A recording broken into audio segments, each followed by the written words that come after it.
my back, I'll scratch your back. You know, like a quid pro quo, as they say in Latin, you know, with politicians. A quid pro quo. In other words, I do something for God, and then God is going to give me the payment of salvation. That's not true.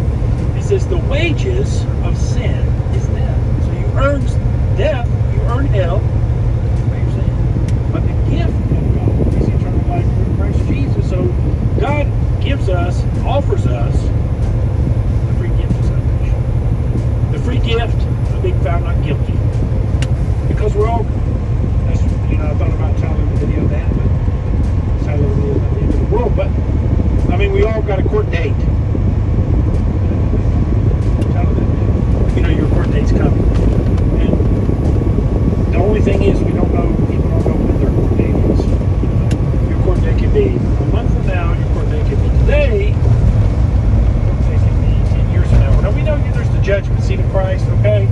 And then for the church, that's not to get into heaven. The judgment seat of Christ is for your rewards in heaven. It's not whether you're guilty or not guilty. That's the opposite of punishment, your rewards. He gives you a gift, and then he gives you rewards. So we get rewards based on the things that we did for him, that were in the right motive. It tells us in 1 Corinthians chapter 3 as one section. In other words, our works are tried in the fire, and the wood, hay, and stubbles burn up, and everything that's made out of gold and silver goes through. So in other words, what it's talking about throughout this topic of rewards in heaven is the things that we do out of the right motive. In other words, like Jesus talked about in the Sermon on the Mount, Matthew chapter 5, 6, and 7. He said, you know, if you give for other people to see you, you know, you've already earned your reward. So you don't let the right hand know what the left hand's doing. So when you give, you do it in secret, and God will reward you openly, as one example. When you pray, you know, you go into your closet and pray, Jesus said, you know, not out in public, raise your hand, let everybody see you that you're fasting, praying, and all this stuff, and showing off.